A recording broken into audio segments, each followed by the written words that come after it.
My ex laughed when I said I'd be famous. Now he's begging to be in my music video. Funny how life works out sometimes, isn't it?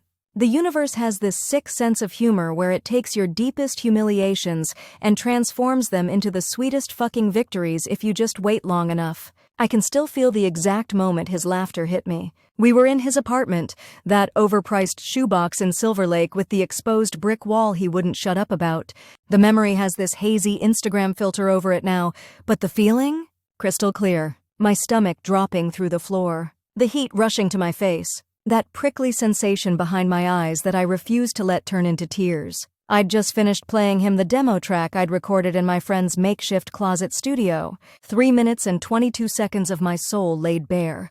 3 minutes and 22 seconds of late nights, therapy sessions, and journal entries distilled into what I genuinely believed was something special. And he laughed. Not the supportive chuckle of someone who doesn't quite get your art but loves you anyway.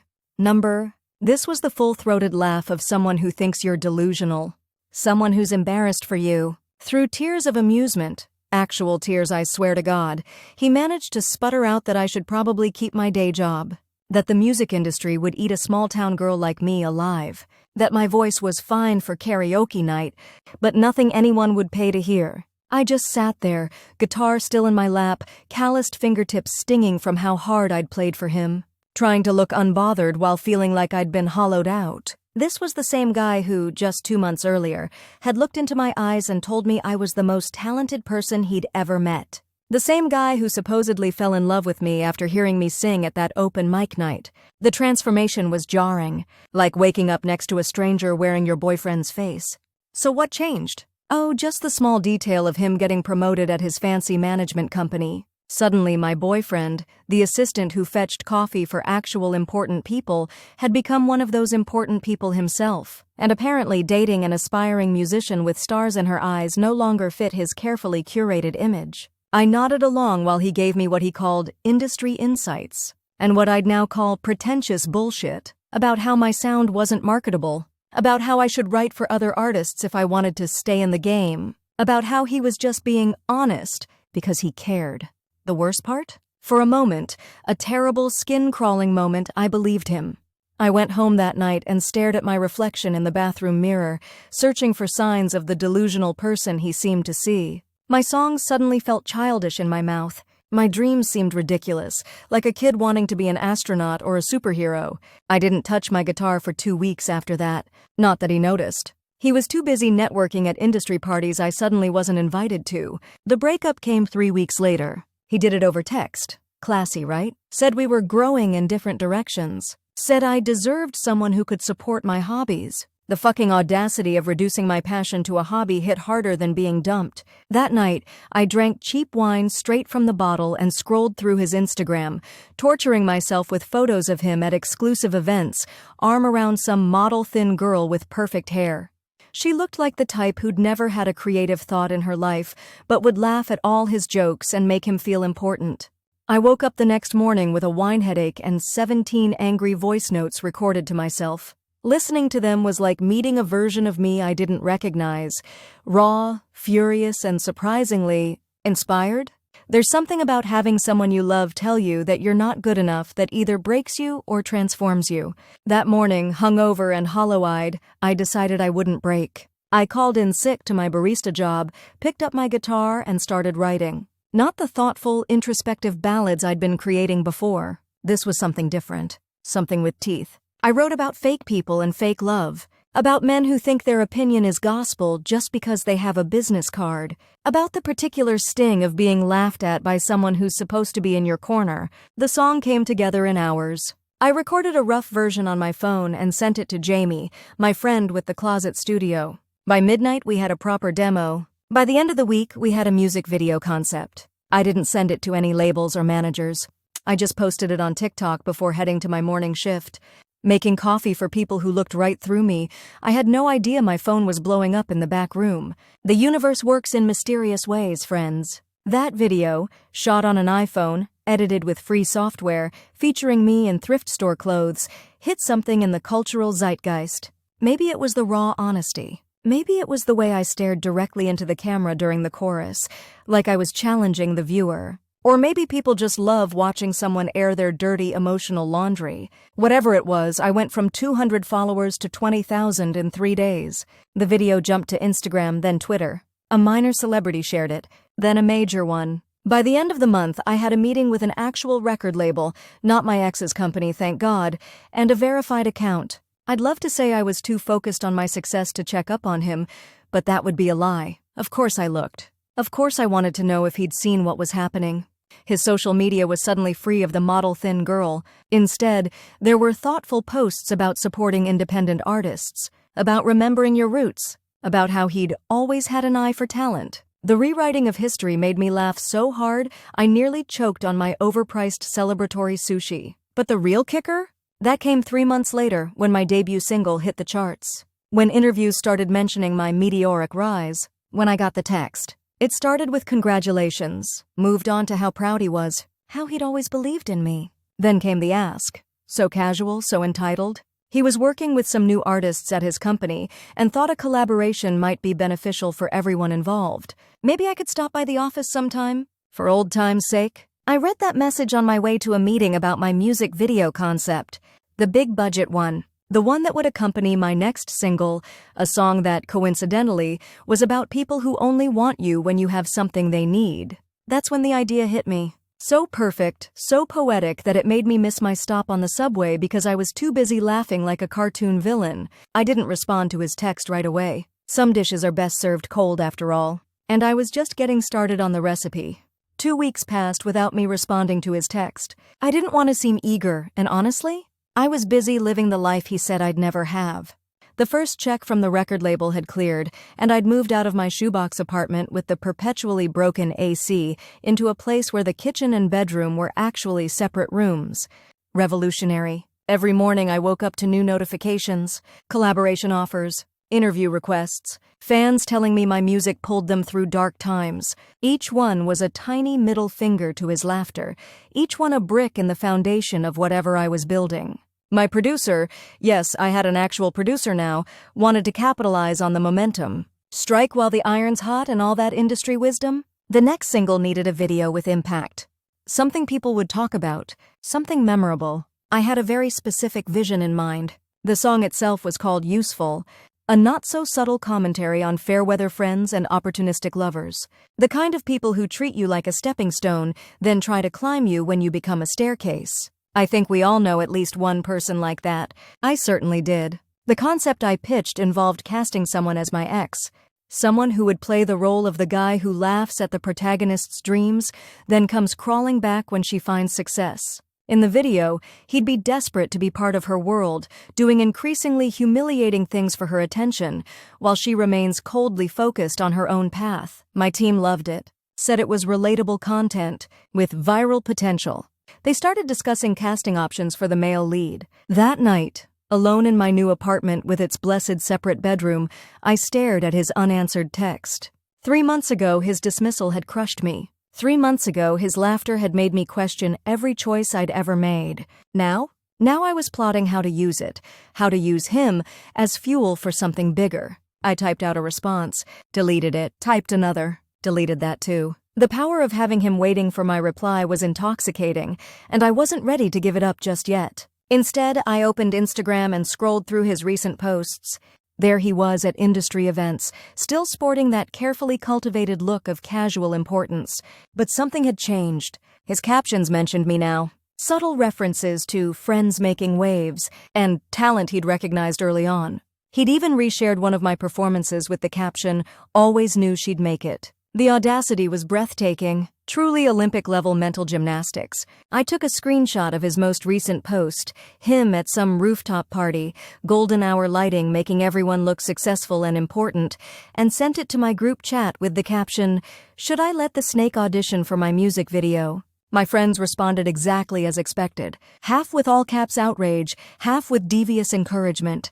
Jamie, my closet studio friend who'd been there for the original Heartbreak, sent back a simple, "Make him crawl." And just like that, the nebulous idea crystallized into a plan. The next day, in a meeting with the label execs and the video director, I casually mentioned that I might have someone in mind for the male lead, someone with industry connections, and the exact energy we need. I showed them his Instagram profile, mentioned our history in the vaguest terms. They were intrigued by the meta aspect, casting my actual ex to play my ex. Thought it might generate buzz. Asked if I was sure I could handle working with him. I assured them I was completely over it.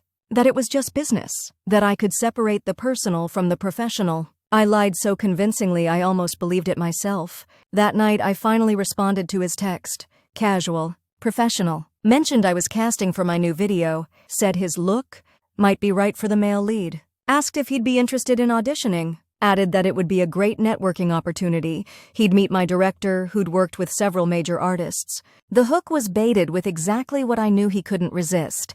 Access, opportunity, the chance to be adjacent to actual success rather than just pretending at it. His response came within minutes. Enthusiastic, available whenever I needed him. So grateful for the opportunity. So proud of what I was accomplishing. I read his message in the bathtub of my new apartment, surrounded by candles I could now afford, drinking wine that didn't come with a screw top.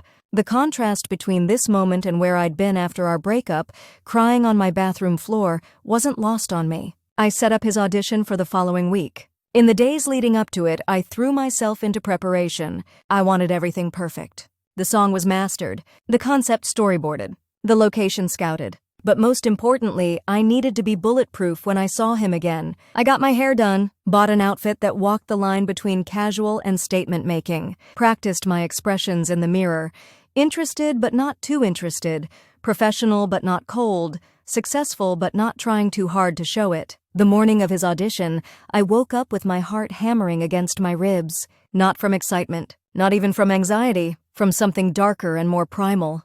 The feeling of a predator who's been patient, who's laid the perfect trap, and who now senses prey approaching. I arrived at the studio an hour early, watched the previous auditions with half attention, nodded at the director's comments, all while a countdown clock ticked in my head. And then he was there, standing in the doorway with that practiced smile, the smile that said he was confident but not cocky, friendly but still important, the smile I'd once found charming and now saw as nothing but a mask. He looked the same but somehow less. Like a photograph that's been copied too many times, losing resolution with each iteration. The cool guy who'd once intimidated me now seemed like someone trying very hard to seem like a cool guy. When our eyes met, I felt nothing. No pain, no lingering attraction, not even satisfaction yet. Just a clinical sort of curiosity, like observing a specimen under glass. He approached with arms outstretched for a hug that I redirected into a professional handshake. Told him it was good to see him with the practiced warmth of someone greeting a distant acquaintance. Introduced him to the director and producers like he was any other auditionee. The slight falter in his smile was the first drop of blood in the water. I took my seat next to the director as my ex was given the script pages and brief. Watched as he read through the scenes with growing comprehension. Watched as he realized exactly what role he was auditioning for, the pathetic ex who had underestimated the protagonist. To his credit, he didn't back out. His ego wouldn't let him. Instead, he doubled down, assuring everyone he could definitely play this character. I smiled and said I never doubted his acting abilities. The audition began, and with it, the first real step of my revenge. Not yet the main course, but a delicious appetizer all the same. Because revenge, like music, is all about timing. And baby, I was just getting warmed up. The audition was, in a word, magnificent. Not because he was good, though he wasn't terrible, but because of the exquisite psychological torture it clearly inflicted. Watching him perform lines that were essentially a caricature of himself, lines I had written about him, while pretending he didn't recognize the parallels. Pure fucking poetry. He read the scene where the character dismisses the female lead's talent with practiced condescension. Said the words, "You're good enough for open mic nights, but this is the real world," with such authentic douchebaggery that I had to wonder if he was acting at all. The director asked him to do it again, but more dismissive. Asked him to really embody someone who thinks they're superior. Said, without a trace of irony, try to channel someone who's threatened by her potential. I kept my face neutral, but inside? Carnival of joy. When the audition finished, the director thanked him and said we'd be in touch. Standard industry brush-off. But I knew, and the director knew, that he'd actually done well enough to be considered. Not because I wanted him in the role, but because the authenticity of his assholery was exactly what we needed. After he left, the director turned to me. "That's your ex? The one who laughed at you?" I nodded.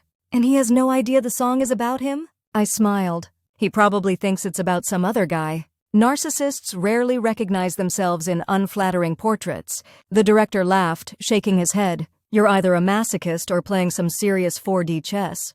Chess is too civilized for what I have in mind. We reviewed the other auditions, but it was a formality. We both knew where this was going. By the end of the day, my ex had been cast as the male lead in my video. I sent him the news myself. A professional email congratulating him on the role. Mentioned the exposure opportunity. Said I was excited to create something meaningful together. Added that I'd send the full script and schedule soon. His response was everything I'd hoped for. Gratitude oozing from every word. Excitement about working together again. A thinly veiled hint that perhaps this professional reunion might lead to a personal one. Dream on, Snake. That night, alone in my apartment, I finalized the video treatment with some personal embellishments. The basic concept remained. Girl becomes successful, ex tries to worm his way back into her life. But I added specific details. Details that mirrored our actual relationship too closely to be coincidental, but could still be explained away as creative choices. The male lead would wear a specific watch, identical to one I'd given my ex for his birthday. He'd use certain phrases my ex had actually said to me. The breakup scene would happen in a cafe that looked suspiciously like where we had our first date. Death by 1,000 paper cuts, each one plausibly deniable. I sent the revised treatment to the director with a note asking if the changes were too indulgent. His response, "It's deliciously petty. I'm here for it." We were officially co-conspirators now. The shoot was scheduled for the following week. 5 days of filming, with my ex needed for 3 of them. I arranged the schedule so that his most humiliating scenes would be shot last, after he'd invested time and begun to feel comfortable. In the days leading up to production, I maintained professional distance in my communications with him, brief, courteous emails about logistics. No response to his increasingly personal texts asking to catch up before the shoot. No acknowledgement of his comments on my social media posts. The lack of personal engagement was clearly driving him crazy, which was exactly the point. I wanted him off balance, hungry for approval. By the time we started filming, he'd be desperate to connect. The perfect emotional state for what I had planned. Meanwhile, I prepared myself mentally. This wasn't just about making a successful music video anymore. It was about reclaiming my narrative, taking back the power he'd stolen when he laughed at my dreams. But a small, rational voice in the back of my mind whispered cautions, reminded me how quickly vengeance can become poison to the one seeking it, how easy it is to become the very thing you're fighting against. I silenced that voice with memories of his laughter. The casual cruelty of his dismissal, the way he'd made me doubt my own talent, my own worth. Some debts can only be paid in public humiliation. The night before filming began, I sat on my balcony watching the city lights, wondering if I was taking things too far. If I should just focus on my success and leave the past behind, the mature choice would be to let it go, right? Then my phone pinged with a notification. He'd posted on Instagram about landing a role in my video, called it a full-circle moment with someone whose talent he'd always believed in. Included a throwback photo of us from when we were dating, me playing guitar in his apartment, looking up at him adoringly. The caption, "Always knew she'd be a star." Some connections transcend time. The absolute fucking audacity. Any doubts I had evaporated like morning dew under a blowtorch. This wasn't just about me anymore. This was about every person who'd ever had their narrative hijacked by someone more powerful. Every artist who'd been dismissed, then claimed by the very people who'd dismissed them once success arrived. I screenshotted his post, sent it to the director with no caption necessary. His response, "Tomorrow we choose violence." Day 1 of filming arrived with perfect symbolic weather, clear skies giving way to gathering storm clouds. The set was buzzing with the controlled chaos of a music video production. Crew setting up equipment, wardrobe making last-minute adjustments, makeup artists creating the specific looks we needed for each scene. I arrived early, already in character, the successful artist returning to her hometown, confidence in every step. Success radiating from my carefully styled appearance, the living embodiment of the best revenge. He arrived precisely on time, dressed like someone who'd Googled what to wear to a music video shoot, expensive clothes that tried too hard. His eagerness to impress radiating from him like cheap cologne. Our first interaction on set was brief, professional. I greeted him like any other cast member, thanked him for being part of the project, moved on to speak with the cinematographer before he could engage further. From the corner of my eye, I watched his reaction, the confusion, the slight deflation. he'd expected. What? A warm reunion? A private moment of connection? Some acknowledgement of our shared history? Instead, he got professional courtesy and nothing more. The first crack in his confidence, barely visible but definitely there. The director called for places, and we began filming the early scenes. Flashback sequences of the couple in happier times. Both of us had to pretend to be in love on camera. I drew on my acting classes, on memories of how it felt before I knew who he really was. He seemed to be drawing on his actual feelings, his performance tinged with a desperate authenticity that worked perfectly for the camera. Between takes, I maintained my distance, reviewed footage with the director, spoke with other crew members, all while he hovered at the edges of these conversations, waiting for an opening that never came. By lunchtime, his frustration was palpable. I overheard him asking a production assistant if I always remained in character during shoots. The PA, who'd been briefed on the situation, shrugged and said I was just really focused. The afternoon scenes were more challenging. The beginning of the relationship breakdown. The first hints of his character's dismissive attitude toward her music, the subtle undermining that would eventually become overt cruelty. During one take, he had to deliver the line, "Your music is cute, but let's be realistic about your chances." The director asked for multiple takes, each time pushing him to be more condescending, more belittling. "Really make us believe you think you know better than her," the director instructed. "Like you're the authority on what constitutes real talent." With each take, my ex's performance became more authentic, more natural. It wasn't acting anymore, it was muscle memory. Him slipping comfortably into the role he'd played in real life. The director caught my eye after a particularly brutal delivery and gave a subtle nod. We both knew what was happening. He wasn't playing a character. He was revealing his true self on camera. By the end of day one, the tension was exquisite. He was confused by my professional detachment, frustrated by his inability to connect with me between scenes, and completely unaware that his own authentic awfulness was being captured in 4K resolution for posterity. As the crew wrapped for the day, he finally managed to corner me by my trailer. "Hey, we haven't really had a chance to catch up," he said, that familiar practice smile in place. "I thought maybe we could grab dinner, talk about old times? I'm really proud of what you've accomplished." I looked at him, really looked at him, and felt a moment of perfect clarity. This man had once held such power over me, had made me question my worth, my talent, my dreams, and now here he was, practically begging for my attention. The reversal was so complete it was almost comical. "Sorry, I have plans with the director to review today's footage and prep for tomorrow," I said, not sorry at all. "But thanks for your work today. You're really capturing the essence of the character." The flicker of disappointment in his eyes was delicious. "Maybe tomorrow then?" he persisted. "I'd love to hear about your journey. How you went from our breakup to all this." He gestured vaguely at the production around us. I gave him my best enigmatic smile. "Tomorrow's going to be intense. We're shooting the confrontation scenes. Right, where my character realizes he made a huge mistake." "Exactly," I said, stepping into my trailer. "Where he realizes exactly what he threw away. Get some rest. You'll need to access some real emotion tomorrow." I closed the door before he could respond, leaned against it, and allowed myself a moment of pure, vindictive pleasure. Day one had gone perfectly. He'd taken the bait, set his own hook, and tomorrow I'd start reeling him in. Day two of filming began with a thunderstorm, both literally outside and metaphorically in my chest. I arrived on set early again, huddled under an umbrella while crew members scrambled to adjust our schedule for indoor scenes. The weather might have been an inconvenience for production, but for me, perfect atmospheric foreshadowing.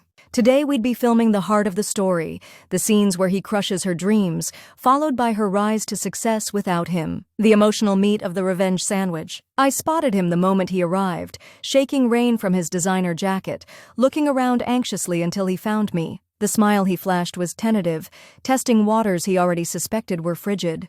I acknowledged him with a professional nod before turning back to my conversation with the choreographer. Another tiny deflation, another hairline crack in his composure.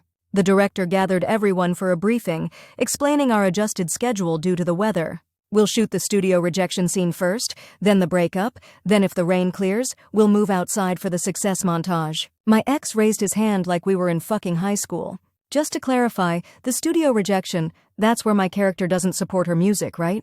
The director nodded. "That's the pivotal moment, where your character laughs at her dreams and tells her she'll never make it. It's what drives the entire emotional arc of the video." He glanced at me with the subtlest hint of complicity. We need it to feel authentic.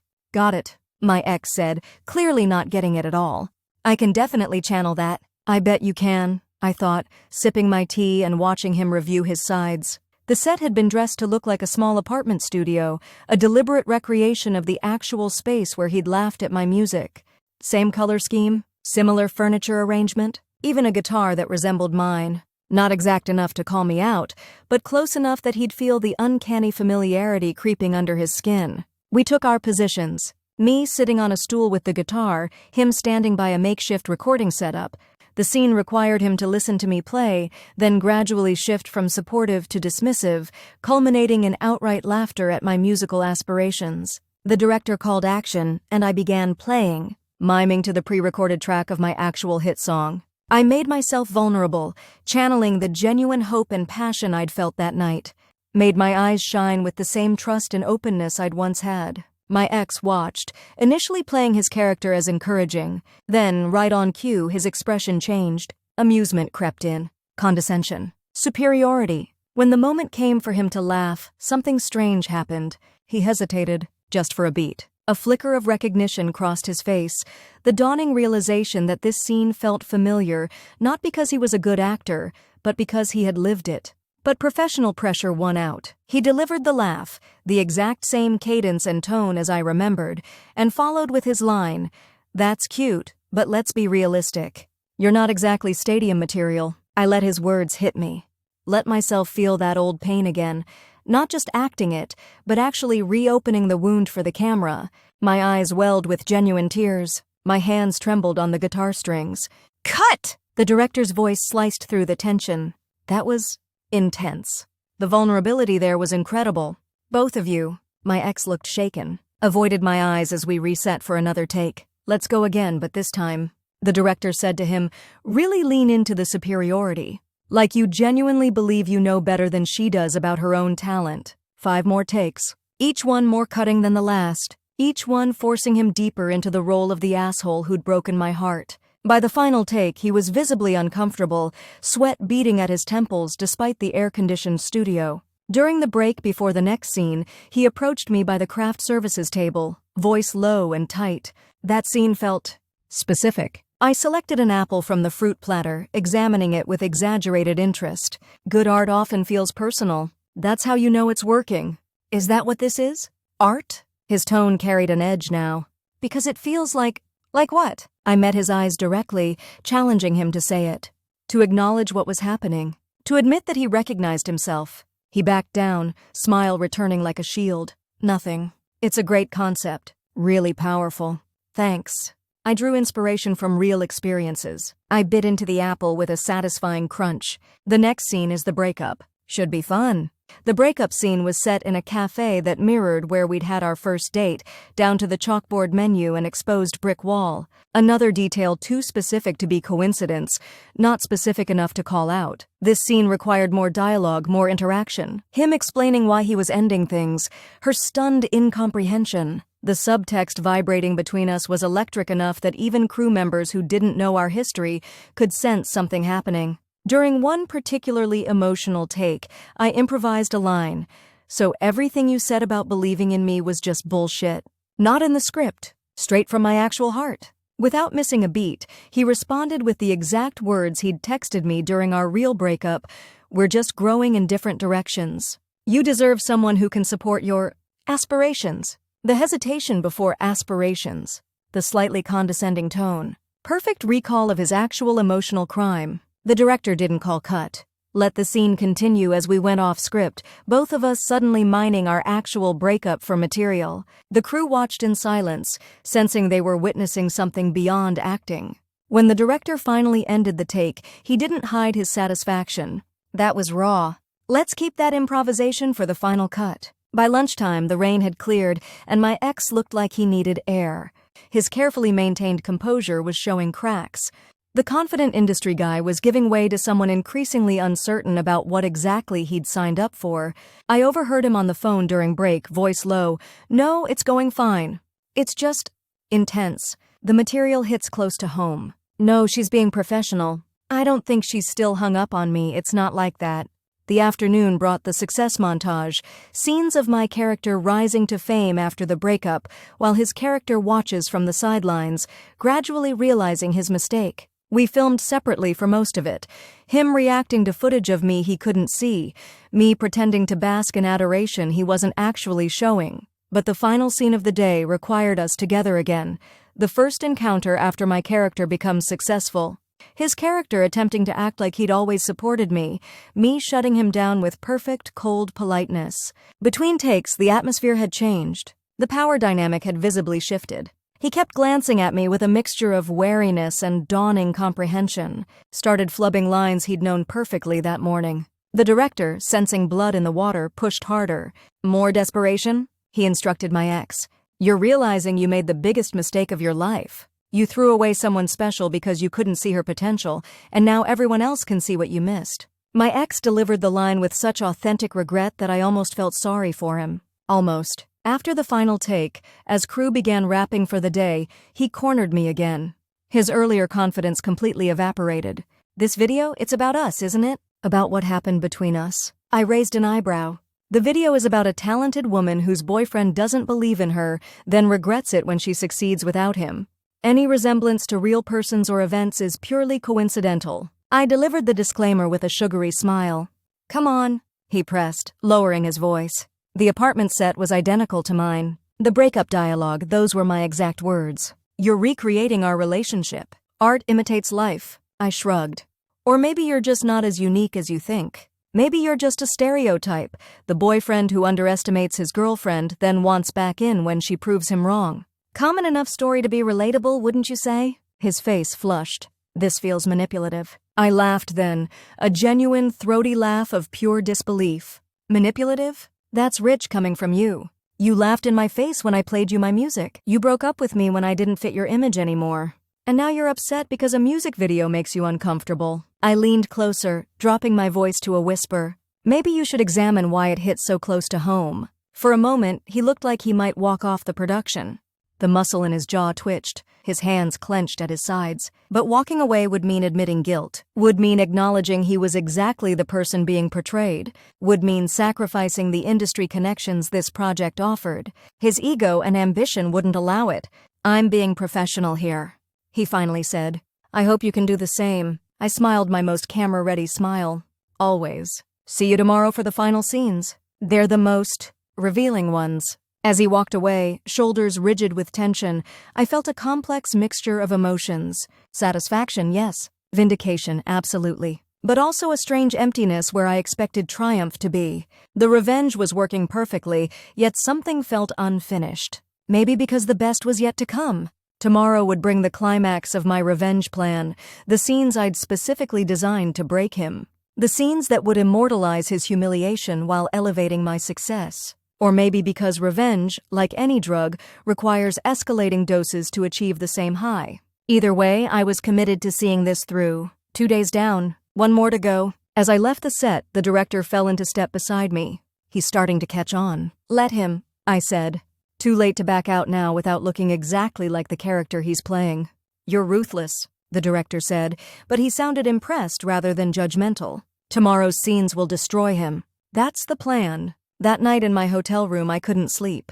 Kept replaying the look on my ex's face when he realized what was happening. The dawning horror, the trapped animal panic in his eyes. I should have felt triumphant. Instead, I felt restless, like I was still missing something essential. I pulled up the final day's shot list on my tablet. Tomorrow we'd film the climactic confrontation. His character desperately trying to get back into my character's life now that she's successful. Her rejecting him in increasingly public and humiliating ways. The final scene had him essentially begging to be in her music video, meta enough to blur the lines between fiction and reality completely. It was perfect conceptual revenge. So why did it feel insufficient? Maybe because in creating this elaborate trap, I'd given him importance he didn't deserve, made him central to my story again, even if it was as the villain. Or maybe because no amount of public humiliation could erase those weeks I'd spent doubting myself after his laughter. I fell asleep eventually, dreams filled with cameras and rain and laughter that echoed until it became applause. Day 3 arrived with crystal clear skies, the universe apparently deciding I'd had enough symbolic weather. I woke feeling strangely calm, the kind of calm that comes before something monumental. Like standing on a cliff edge, knowing you're about to jump, and finding peace in the inevitability of gravity. Today would bring the most cathartic scenes, the ones where my character publicly rejects his desperate attempts to reconnect. The culmination of my elaborate revenge fantasy, captured on film for posterity and streaming platforms worldwide. I arrived on set to find a different energy. The crew, who'd picked up on the undercurrents between me and my ex, moved with a heightened awareness. Whispers stopped when either of us walked by. Glances were exchanged. The set felt charged, like the air before lightning strikes. My ex arrived late, eyes shadowed from obvious sleeplessness. The confident swagger replaced with something more cautious, like a man walking through a minefield. He nodded at me from across the set but made no attempt to approach. Smart boy, finally learning. The director gathered everyone for the day's briefing. Today we're shooting the climax of our story, the scenes where our male lead realizes what he's lost and makes increasingly desperate attempts to get back into our star's life. Each attempt more pathetic than the last. He looked directly at my ex. We need raw vulnerability from you. Real desperation. The audience needs to believe you'd do absolutely anything to be back in her orbit. My ex swallowed hard, nodding with professional determination that couldn't quite mask his discomfort. And from you? The director turned to me. We need cold perfection. Unattainable, unmoved by his pleas. You've transformed into someone who doesn't need his validation anymore. That wouldn't require much acting. The first scene was set in a fictional industry party. My character, now successful, ignoring his character's attempts to claim credit for discovering her. We had 20 extras dressed in their finest, creating the atmosphere of an exclusive event. I wore a dress that made me look like a living award statue, metallic, shimmering, untouchable. My ex's character was supposed to approach mine, champagne glasses in hand, offering a drink and congratulations with transparent insincerity. My character would take the glass, thank him politely, and immediately turn away to speak with someone more important. Simple scene, easy blocking. A straightforward power reversal. But when the cameras rolled, something unexpected happened. As he approached me with those champagne glasses, I saw something in his eyes beyond acting. Genuine hurt. Authentic confusion. The look of someone who still didn't fully understand what they'd done wrong. It threw me for a second. Made me hesitate before taking the glass. Cut! The director's voice snapped me back to reality. You're hesitating. Remember, you feel nothing for him now. No anger, no hurt, not even enough emotion to hate him. He's just irrelevant. We reset. Tried again. This time I took the glass with barely a glance in his direction, turning immediately to the actor playing a record executive, laughing at something witty he hadn't actually said. In my peripheral vision, I caught my ex's expression, the practiced smile slipping into something raw and wounded. For a split second I felt a twinge of, not guilt exactly, something more complicated. The next scenes escalated the humiliation. His character showing up at her record release party, trying to get past security by claiming to be her boyfriend. Her watching this pathetic display from across the room before having him escorted out. Him sending flowers to her studio with cards claiming he always believed in her, which she reads aloud to her team for their amusement. With each take, each scene, I watched him crumble a little more. Not just his character, him. The line between performance and reality blurring until it nearly disappeared. His eyes held the desperate question, "Is this how you really see me?" Yes, I wanted to scream. This is exactly how I see you. During a break between setups, he finally approached me. No pretense of casual conversation this time. No industry smile. "I get it now," he said quietly. "This whole thing, the video, casting me, it's payback." I sipped my water, evaluating him over the rim of the bottle. "Took you long enough." "I didn't," he started, then stopped himself, regrouped.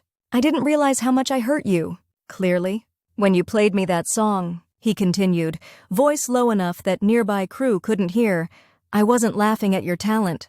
I was laughing because the industry is brutal, and I was trying to protect you from getting your hopes crushed." I nearly choked on my water. "Wow, that's some grade A revisionist history. You literally said, and I quote, 'Keep your day job.'"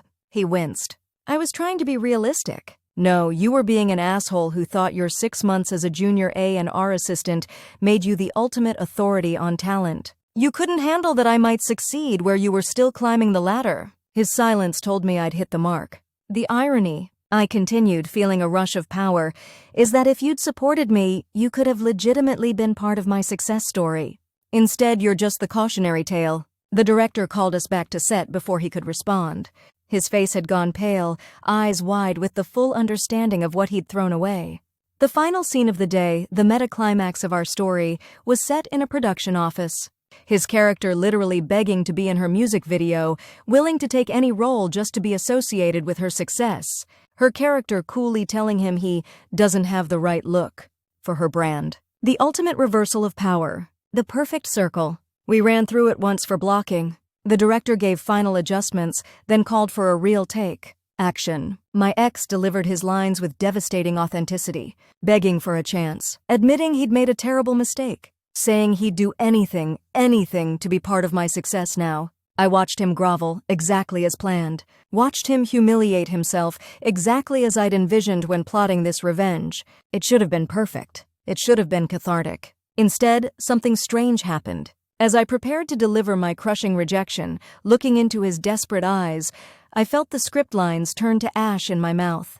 Not because I'd forgiven him, not because I suddenly believed his revisionist excuses, but because in that moment I realized I'd already won. Not through this elaborate revenge scheme, but through everything that had happened before we ever started filming. I'd proven him wrong. I'd achieved what he said I couldn't. I'd built a career despite his laughter, not because of it. This video, this revenge, it was giving him importance he didn't deserve, making him a character in my story rather than just a footnote. So when I delivered my line, I didn't follow the script exactly. Instead of the cutting rejection we'd planned, I improvised. I don't need you in my video to prove I've succeeded. The fact that you're here, auditioning for me, is proof enough. The director didn't call cut. Let the scene continue as my ex visibly processed this unexpected direction. His character was supposed to slink away in humiliation. Instead, he stood there, seemingly unsure what to do with my deviation from the script. The part's already been cast. I continued, still improvising. But thank you for coming in. It's always good to remember where we started. The dismissal was gentler than written, but somehow more devastating in its confidence. And ... Cut! The director called finally, looked at me with a mixture of surprise and respect. That was different, but it worked. Let's keep it. My ex remained frozen in place, processing. He'd prepared for my scripted cruelty, but seemed undone by this calm dismissal, by the realization that I didn't even need the satisfaction of rejecting him harshly. Are we done? He asked quietly. Not to the director. To me. I nodded. We're done. The double meaning wasn't lost on either of us. He gathered his things slowly. No more attempts at conversation. No more explanations or excuses. Just the heavy silence of someone who finally understands the magnitude of their mistake. As he headed for the exit, I felt an unexpected urge to say something. Not for closure. I didn't believe in that greeting card sentiment, but for my own peace of mind. Hey, I called after him. He turned, hope flickering briefly in his eyes. For what it's worth? I said, the laugh did me a favor. It taught me exactly who not to trust with my dreams. He nodded once, accepting this. Your song, the one that blew up, was it about me? No, I replied truthfully. That's the whole point. My success isn't about you at all. The door closed behind him, and I stood alone on the set that had been constructed for my revenge fantasy. The cameras, the lights, the crew all waiting for my next move. The director approached cautiously. That wasn't the ending we planned. No, I agreed. It wasn't. Want to reshoot the scene as written? More dramatic that way. I considered it. The original ending would certainly make for better entertainment. More visceral satisfaction for viewers. The clear villain getting his comeuppance. But something had shifted. The anger that had fueled this entire project hadn't disappeared, but it had transformed into something else. Something that didn't need his humiliation to feel complete. Let's keep it as is, I decided. It's more authentic. The director studied me for a moment before nodding. It's your story. Yes, I thought as the crew began striking the set. It is my story, not his, never his. That night, back in my apartment, I opened my laptop and logged into the production company's server. Watched the rough cut of what we'd filmed over the 3 days. Watched the progression of my character from heartbroken to triumphant. Watched my ex's character, and by extension my ex himself, come to the crushing realization of what he'd discarded. It was good. Better than good. The raw emotion captured on camera wasn't acting, it was reality filtered through fiction. The best kind of art? But as I watched the final scene, my improvised version rather than the scripted humiliation, I felt something unexpected. Not satisfaction, not vindication, not even anger anymore. Peace. The song that had launched my career played softly in the background as I closed the laptop. The revenge fantasy had been sweet to plan, satisfying to execute, but ultimately unnecessary. I'd already won the moment my music connected with an audience, the moment I proved to myself, not to him, that I had something valuable to offer. His laughter had been a gift in its twisted way. The catalyst that pushed me to prove him wrong. The villain origin story behind my superhero success. The music video would be released in 2 weeks. It would get millions of views. People would speculate about the real-life inspiration. Some might even recognize him, connect the dots. But I wouldn't be watching the comments section for reactions. I wouldn't be tracking his social media to see how he handled the fallout. Because contrary to what the title of my video suggested, he wasn't begging to be in my music video anymore. He was already in it, playing exactly the role he deserved. And I was ready to write the next song, one that had nothing to do with him at all. The music video dropped on a Tuesday. By Wednesday morning, it had 500,000 views. By Friday, it hit 3 million and was trending on every platform that mattered. The comments section became a battleground of speculation, with internet detectives piecing together the real story faster than I'd expected. Wait, isn't that her actual ex? OMG, I went to college with him. This is 100% about their breakup. Savage Queen energy, I am living for this. Industry blogs picked it up next. Singer-songwriter turns real-life heartbreak into visual masterpiece. The video wasn't just being watched, it was being dissected, analyzed, celebrated for its raw authenticity, and meta-commentary on the music industry's power dynamics. My ex went social media silent the day after release. Smart move, honestly. The court of public opinion had already delivered its verdict. I, meanwhile, was booked solid with interviews. Everyone wanted the story behind the story. How much was real? How much was artistic license? Was it empowering to work with my actual ex? I kept my answers deliberately vague. Art is always personal. I wanted authenticity in the performance. Sometimes the line between fiction and reality creates the most interesting tension. The truth, that I'd cast him specifically for revenge, then found the revenge itself hollow, wasn't the narrative anyone wanted. They wanted the scorned woman triumphant, the villain vanquished. And maybe a part of me still wanted that too. But something unexpected happened in the weeks following the video release. As my career accelerated, more streams, bigger venues, actual goddamn tour dates, the importance of that revenge fantasy faded. The anger that had fueled me became just one color in a much more vibrant palette. I found myself writing songs about other experiences, other emotions. Songs that had nothing to do with being underestimated or laughed at. My second single dropped with even more success than the first. No revenge concept this time, just a song about finding your voice after years of silence. The music video featured only me, performing in increasingly larger venues until the final scene showed me on a massive stage, spotlight highlighting a single tear of joy. No ex-boyfriends required. 3 months after the revenge video's release, I was setting up for a small acoustic session at a record store in Los Angeles. The kind of intimate gig I still loved, even as my regular venues grew larger. Signing albums, playing stripped-down versions of my songs, connecting with fans in a way that felt genuine. I was doing a sound check when I spotted him in the back of the crowd, not hiding exactly, but not making his presence known either. Just watching with an expression I couldn't quite read from the stage. Our eyes met briefly before I looked away, continuing the sound check as if I hadn't noticed him. My heart didn't race. My palms didn't sweat. I felt nothing but a mild curiosity about why he was there. After the set, as I signed albums and took selfies with fans, he lingered, waited until the line dwindled before approaching the table with no album in hand. "That was incredible," he said simply, "the new song especially." "Thanks." I capped my Sharpie, not making it easy, but not being deliberately cold either. "I deserved it, you know," he continued. "The video. Everything. I was an asshole." I raised an eyebrow. "You're just figuring that out now?" He smiled ruefully. "No. I knew it the moment you sent me that demo link months later, and I heard what you'd created without me. I just couldn't admit it to myself. He paused. Or to you. And now? What's changed? I leaned back in my chair, genuinely curious. Nothing and everything. He shrugged. I lost my job at the label. Turns out being publicly exposed as the guy who missed signing a major talent isn't great for an A&R career. Ouch. I didn't feel the satisfaction I might have expected.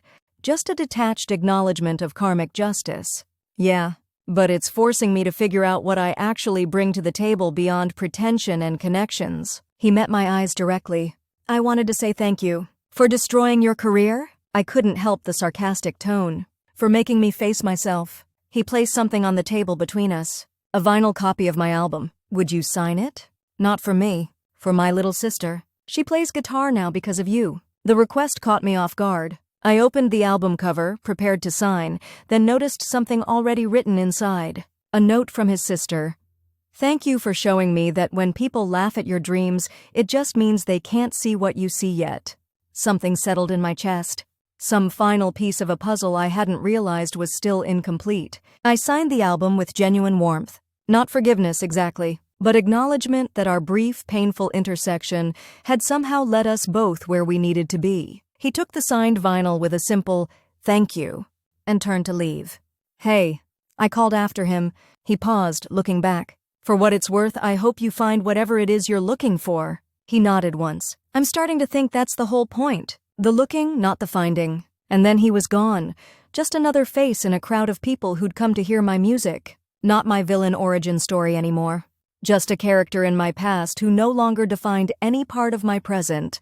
That night, in the quiet of my hotel room, I opened my notebook and began writing a new song. Not about revenge or heartbreak or proving someone wrong, but about the strange, circular journey of becoming exactly who you're meant to be, sometimes because of, sometimes despite, the people who underestimate you. My ex laughed when I said I'd be famous. Now he's begging to be in my music video. But that's not the story that matters anymore. What matters is what comes next. What matters is that his laughter became the soundtrack to my determination, then faded into background noise as my own voice grew stronger. The best revenge isn't making them sorry. It's forgetting why you needed revenge in the first place. And someday, maybe I'll even thank him in an acceptance speech. Brief, of course.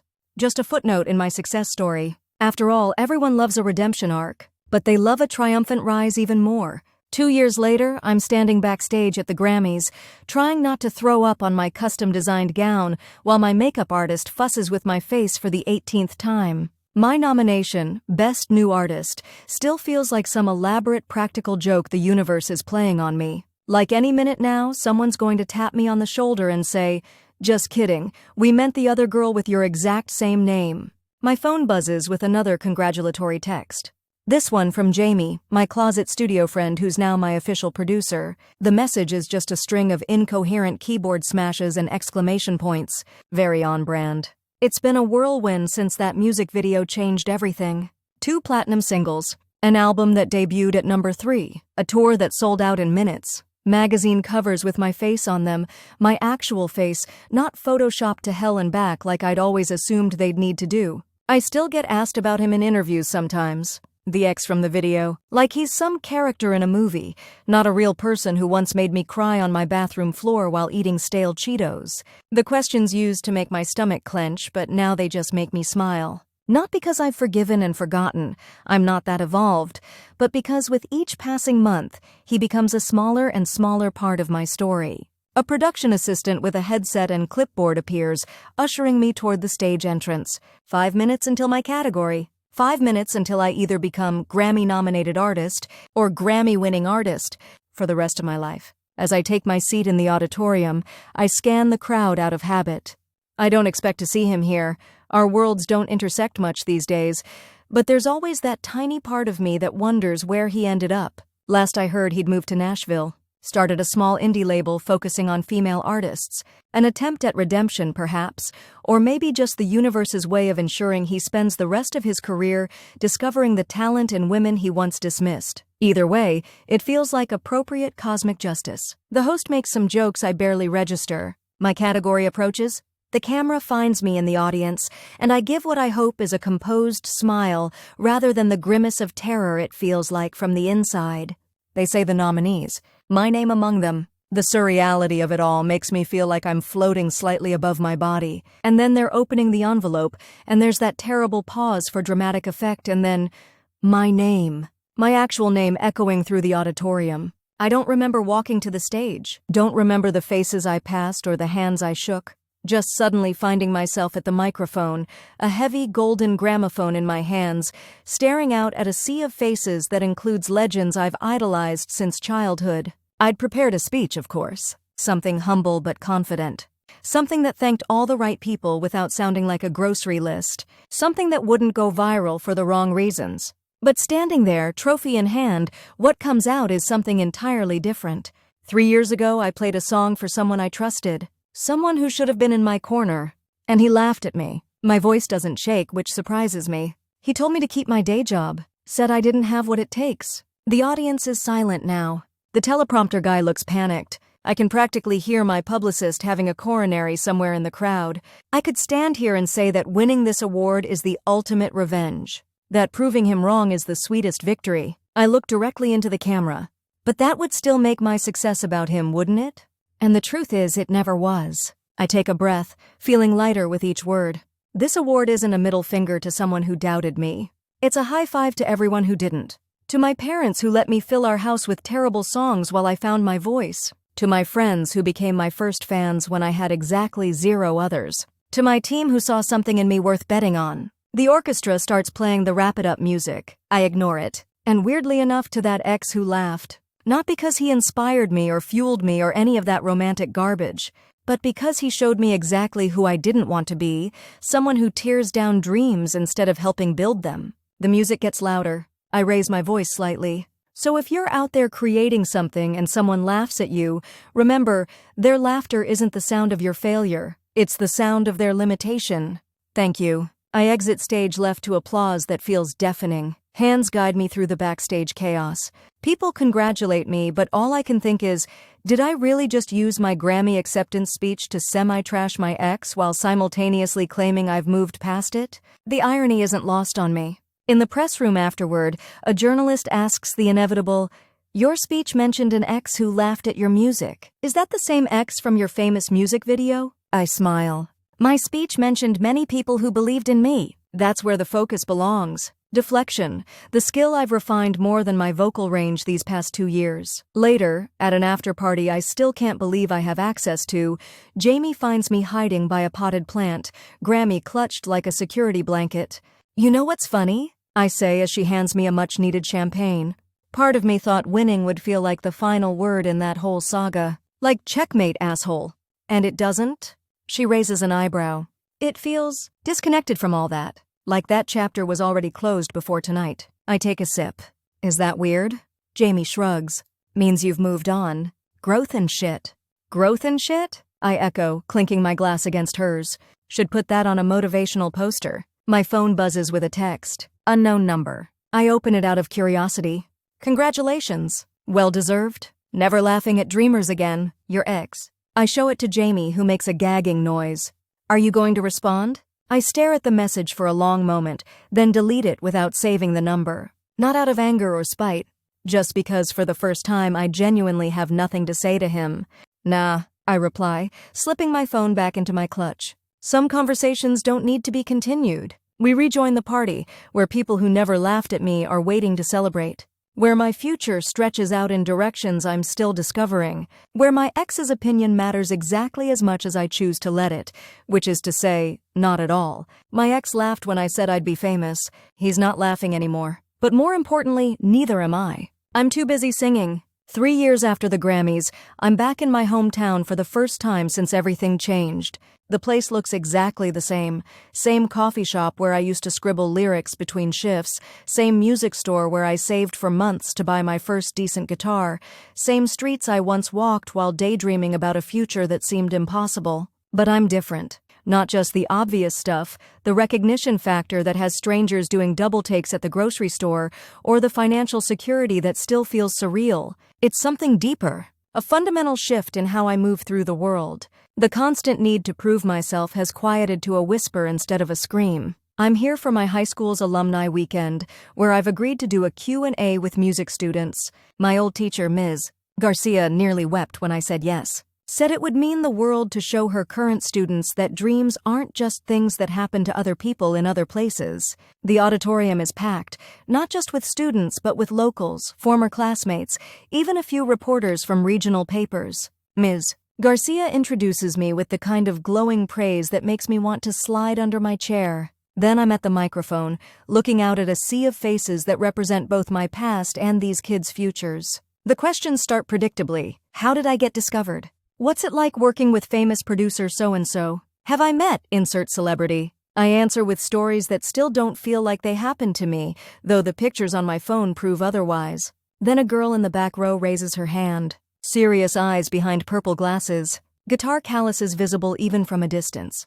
Everyone talks about your big break, she says, but what about before that? How did you keep going when nobody believed in you? The auditorium goes quiet. This isn't a question about glamour or fame. It's about the hardest part of the journey, the part most people never see. Bold of you to assume nobody believed in me, I say with a small smile. My parents remortgaged their house to help fund my first proper demo. My friends listened to rough cuts until their ears probably bled. But I think what you're really asking is how I handled the people who didn't believe. She nods, leaning forward slightly. There was this one person, I continue, surprising myself with my candor in this room full of strangers. Someone I trusted. When I played him my music, he laughed. Not the supportive kind of laugh, the dismissive kind. The kind that says you're delusional for even trying. I can see recognition in some faces. Everyone has their own version of that person. For a while, I let that laughter define me. Let it make me question everything. And that's natural. We're all wired to give more weight to the negative than the positive. I pause, gathering my thoughts. But eventually I realized something important. His laughter wasn't actually about my music. It was about him, his insecurities, his limitations, his need to feel superior. The girl with the purple glasses hasn't blinked. So how did I keep going? I stopped auditioning for the role of talented musician in his story. I stopped seeking his approval or validation. Most importantly, I stopped making his opinion more important than mine. The room is so quiet you could hear a guitar pick drop. The truth is, nobody successful got there without being laughed at along the way. The difference is just what you do with the laughter. You can let it define you, or you can let it reveal who you shouldn't waste your energy on. After the Q&A, I sign some autographs, take some pictures, hug Ms.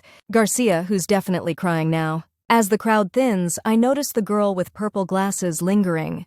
Do you have something for me to sign? I ask. She shakes her head. I just wanted to say thank you for being honest about the hard parts. The glamorous parts make better social media content, but the hard parts make better musicians, I reply. She laughs, the good kind of laugh, and pulls out her phone. Would it be okay if I played you something I've been working on? It's rough, but absolutely, I interrupt, gesturing to the nearby chairs. She plays me a song that's raw and unpolished and completely, undeniably special. The kind of song that comes from somewhere real. When she finishes, she looks up at me, vulnerability radiating from every pore. I don't tell her she'll be a star someday. Don't make promises about fame or success. Instead, I tell her the truth. That moved me. Keep making music like that. Music that feels honest, and you'll always be doing something worthwhile, regardless of who hears it. The relief on her face is palpable. She doesn't need empty promises or grandiose predictions, just someone who won't laugh. Later that evening, I'm having dinner with my parents at the same diner we used to visit when money was tight, and a shared plate of fries was our idea of splurging. Dad's telling the waitress about my Grammy like it happened yesterday instead of 3 years ago. Mom's pretending to be embarrassed, but is clearly loving every minute. My phone buzzes with an email notification, an invitation to collaborate with an artist I've admired since childhood. The kind of opportunity that still makes me do a double take at my own life. As I'm processing this, the diner door opens and there he is, my ex. 3 years older, dressed more casually than I remember, without the practiced industry polish. Our eyes meet across the room. His widen in recognition, then uncertainty. I feel nothing earth-shattering. No rage, no vindication. Just a mild curiosity, like encountering a character from a book I read long ago. He hesitates, clearly debating whether to approach or pretend he hasn't seen me. I make the decision easier by raising my hand in a small acknowledgement. Not an invitation, just recognition of our shared reality. He walks over, stopping a respectful distance from our table. Sorry to interrupt your family dinner, he says. I just wanted to say hello. My parents stiffen slightly. They know exactly who he is, though they've never met him. It's fine, I reply. These are my parents, Joan and Mike. He shakes their hands, visibly nervous. You raised an incredible daughter. Her music is transformative. My father's expression clearly says, we know that without you telling us. But he's polite enough not to say it aloud. I heard your label signed Marissa Ellis, I say, referring to an indie artist whose work I genuinely admire. Smart move. She's brilliant. Surprise flickers across his face. Surprise that I know about his work, or that I'm acknowledging it positively, I can't tell. Thanks. We're trying to focus on artists who might be overlooked by bigger labels. People with unique voices who deserve to be heard. There's a poetic symmetry to his career trajectory that I might find suspicious if I were still angry. But from my current vantage point, it just seems like appropriate character development. That's important work, I say, and mean it. An awkward pause follows. We've exhausted our capacity for small talk, but there's a weight of unspoken history that makes a simple goodbye feel insufficient. I should let you get back to your dinner, he finally says. Then, after a moment's hesitation, for what it's worth, I'm sorry about back then. The laughing. Everything. I was wrong in ways I didn't even understand at the time. 3 years ago, I'd have given anything to hear those words. 2 years ago, they'd have felt like vindication. A year ago, they might have brought closure. Now, they're just words that confirm something I already know. Thanks for saying that, I reply simply. I hope your label does well. He nods, understanding the conversation is over. Enjoy your time home. It was nice to meet you both, he adds to my parents before walking away. My mother watches him go, then turns to me. Was that weird? That felt weird. I laugh, the genuine kind. Oddly enough, it wasn't. It was just a conversation with someone I used to know. Later that night, in my childhood bedroom surrounded by posters and memories, I pull out my journal and write, not lyrics or music notes, but reflections, about how the journey from being laughed at to standing on the Grammy stage wasn't a straight line of triumph, but a messy zigzag of doubt, determination, pettiness, growth, and eventually, perspective. About how revenge fantasies are like junk food, temporarily satisfying but ultimately not very nourishing. About how success doesn't heal old wounds so much as make them less relevant. And about how, somewhere along the way, proving him wrong stopped being the point. The point became proving myself right. My ex laughed when I said I'd be famous. Now he's not just begging to be in my music video, he's building his entire career in response to the lesson I taught him. But I'm not writing songs about him anymore. I'm not writing for him or against him or because of him. I'm writing for that girl with the purple glasses. For the version of me that sat in this very room years ago, dreaming impossible dreams. For anyone who's ever been laughed at while holding their heart in their hands. And maybe most importantly, I'm writing for myself, not to prove anything to anyone, but because I have something to say and the privilege of people willing to listen. That night, I start a new song. It's not about revenge or validation or proving anyone wrong. It's about the strange circular journey of finding your voice in a noisy world, about the difference between being heard and being understood, about how sometimes the people who try to tear you down end up becoming footnotes in your success story rather than chapters. I title it The Last Laugh, not because I'm still holding on to that moment of mockery, but because I'm finally, completely letting it go. Turns out the best revenge isn't living well after all. It's living authentically, which sometimes looks like success and sometimes doesn't. It's recognizing that your worth was never determined by someone else's laughter or applause. And it's understanding that while my ex may have laughed when I said I'd be famous, the most important thing isn't that he's not laughing anymore. It's that I'm still singing. 5 years since the Grammy win, and I barely think about him anymore. It's not that I've forgotten. You don't forget the people who shape you, even the ones who shape you by breaking you. But there's a difference between remembering and dwelling, between acknowledging your origin story and letting it define every chapter that follows. My third album just dropped last month. The critics are calling it my most personal work yet, which is code for, we can't figure out who she's dragging this time. They're still searching my lyrics for hidden references to that ex, still expecting each song to be some elaborate revenge fantasy wrapped in metaphor. The truth would disappoint them. I'm writing about everything else. The exhilarating terror of success. The strange sensation of having strangers know a version of you that doesn't fully exist. The quiet moments between the noise that remind you why you started making music in the first place. I'm headlining Madison Square Garden tonight. My name in lights outside a venue I once walked past as a tourist, taking photos and wondering what it must feel like to matter that much. Now I know. It feels like terror and euphoria having a fistfight in your chest. My pre-show ritual is sacred now. 2 hours of quiet before the chaos. No phones, no visitors, just me and the silence I need to gather myself. My team respects this absolutely, which is why I'm surprised when my tour manager knocks, apologizing profusely. "There's someone asking to see you." I told him no way, but he's persistent. Says he has something important for you. I already know who it is before she says his name. "I can have security remove him," she offers, clearly expecting me to say yes, but curiosity has always been my weakness. 5 minutes, I decide. Not a second more. When he walks in, I'm struck by how ordinary he looks now. No carefully cultivated industry aesthetic, no designer clothes that try too hard. Just jeans, a plain button-down, and the slightly humbled posture of someone who's had to recalibrate their self-image. "Thanks for seeing me," he says, hovering near the door like he's prepared to be ejected at any moment. "I wouldn't have come if it wasn't important." 4 minutes, 50 seconds? I reply, tapping my watch. He smiles weakly, then pulls an envelope from his jacket. "I'm not here about me. I'm here about Violet Chen." The name stops me cold. Violet Chen, the girl with the purple glasses from my hometown visit, the one who played me her song. "What about her?" I ask, instantly alert. "My label signed her last month." He hands me the envelope. "She's incredible. Raw talent like I've rarely seen. She reminds me of—" "Don't say me," I interrupt. "We're nothing alike." Actually, I was going to say she reminds me of what music is supposed to be about.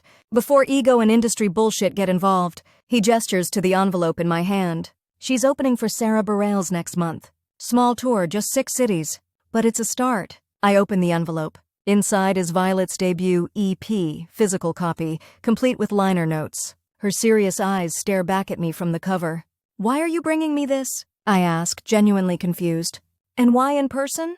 "Email exists." He takes a deep breath. "Because she credited you in the liner notes. Said meeting you changed everything. Said you were the first person who listened without laughing." He pauses. "And because I wanted you to know that your story, our story, changed more than just your life." I flip to the liner notes, finding my name immediately. "To the artist who showed me that the right ears will never hear laughter." Something catches in my throat. "I've signed 8 artists in the past 3 years," he continues. "All women. All incredibly talented, all previously overlooked or underestimated. And each time, I think about how I nearly missed being part of something important because I couldn't recognize what was right in front of me. The cynical part of me wants to dismiss this as an elaborate attempt at redemption, but the artist in me recognizes something genuine. The painful growth that comes from confronting your own worst self. "Your 5 minutes are up," I say, but without the edge I intended. He nods, already moving toward the door. "I'm not asking for forgiveness or friendship or anything really.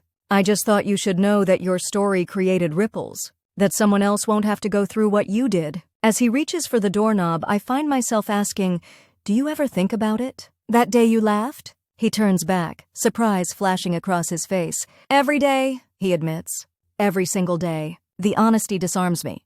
"I don't," I tell him. "Not anymore." It's not meant to be cruel. It's just the truth. The wound that once defined me has finally healed into something else. Not a scar, but a callus. A toughened place that makes me stronger rather than reminding me of pain. "That's good," he says with a small, sad smile.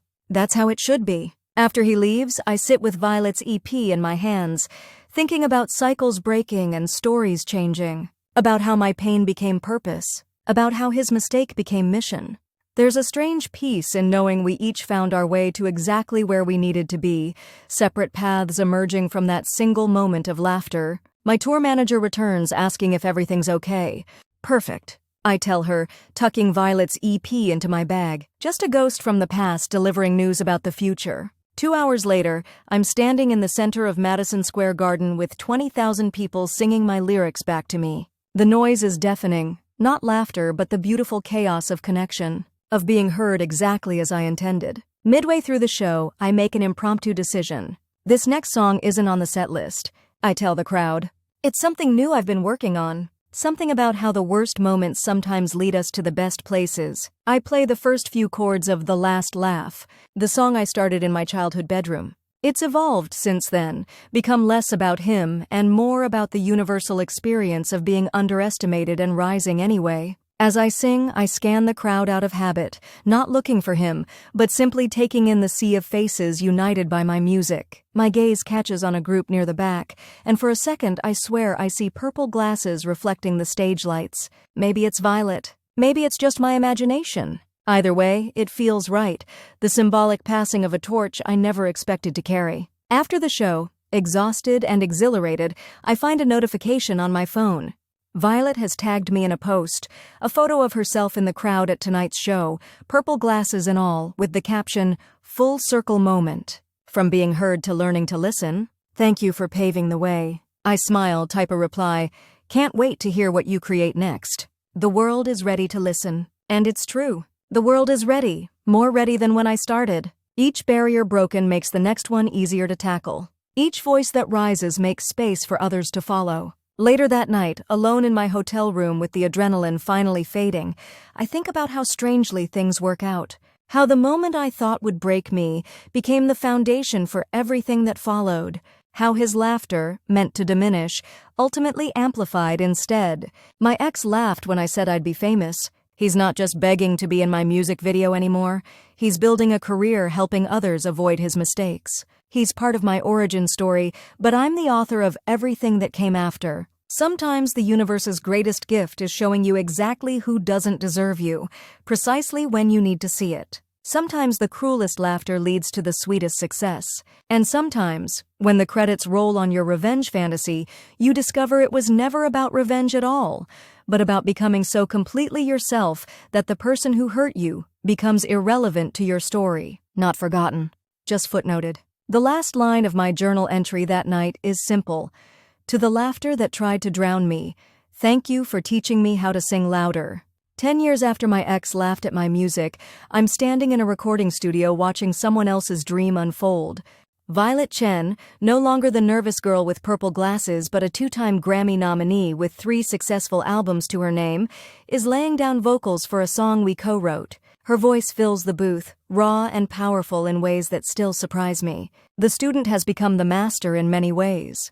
That was perfect. I tell her through the intercom when she finishes. One more for safety, then we're done. This isn't just any recording session. It's for a documentary about women in the music industry, specifically those who've broken barriers and changed the landscape for those coming after them. When the director approached me about participating, my first instinct was to politely decline. Not because I didn't support the project, but because I've grown increasingly protective of my personal narrative. Some stories are meant to be songs, not sound bites. But then the director mentioned that Violet had suggested me. Said I was the reason she believed she could make it in this industry. Said my story had given her permission to take up space. How do you say no to that? So here we are, recording a song about legacy and echoes and the voices that follow voices, about building tables instead of waiting for seats at existing ones. How did that feel? Violet asks as she exits the booth, water bottle in hand, eyes seeking genuine feedback rather than reassurance. Like watching my favorite artist at work, I reply honestly. She rolls her eyes but can't hide her smile. You know what I mean? The bridge, did it hit right? I felt like I was holding back. You never hold back. That's why people connect with your music. The documentary crew captures our exchange from a respectful distance. They're hoping for candid moments about mentorship and the passing of torches. What they really want, though they're too professional to say it directly, is the story they've all heard whispers about. The ex who laughed. The revenge music video. The origin story that launched my career. I've given them enough to satisfy their narrative needs without reopening old wounds. Mentioned the general outline without naming names or dwelling on details. Focused instead on how rejection can be redirection if you're brave enough to keep moving forward. What I haven't told them, what I don't tell anyone anymore, is how completely that chapter has closed. How sometimes months pass without me thinking about him at all. How the anger that once felt like a friend now feels like a stranger I used to know. After we finish recording, the director asks for a joint interview, me and Violet discussing how our paths intersected and what we've learned from each other. Your first big hit came from a personal place. The interviewer begins carefully. A response to someone who didn't believe in your talent. How does it feel now seeing artists like Violet cite you as their inspiration? I consider the question seriously, not giving the easy answer but the true one. It feels like the point of everything. When someone laughed at my dreams, I channeled that pain into determination. But the real victory wasn't proving him wrong. It was creating something that outlasted the hurt. Something that reached people like Violet who needed to hear it. The revenge was just a bonus, Violet adds with a mischievous grin. I laugh. The revenge was the appetizer. This, seeing new voices emerge who never question their right to be heard, that's the main course. Later, as we're packing up equipment, my phone lights up with a notification. An industry publication has just released their annual Power Players list, and there he is, my ex, named as one of the top independent label executives championing underrepresented voices in music. There was a time when seeing his success would have bothered me, when I'd have questioned why he gets to fail upward, to build a career from the ashes of his mistakes, when I'd have resented that his redemption arc runs parallel to my success story. Now I just see it as proof that people can change when the consequences of their actions force them to re-examine their choices. His laughter couldn't stop my voice, and maybe that lesson transformed him too. I show the article to Violet, who knows enough of my history to understand its significance. Full circle, she observes. Both of you ended up exactly where you needed to be. With one key difference, I point out. I never needed his approval to know my worth. As we leave the studio, a young artist, barely 20, clutching a demo and looking terrified, approaches. She's been waiting outside for hours, hoping to give her music to Violet. The nervousness radiating from her is painfully familiar, that mix of desperate hope and fear of rejection that comes with offering your art to someone who could dismiss it with a laugh. I watch as Violet takes the demo with genuine interest, asks the girl's name, promises to actually listen, not just politely accept, treats her with the respect every creator deserves regardless of their resume. No laughter, no dismissal.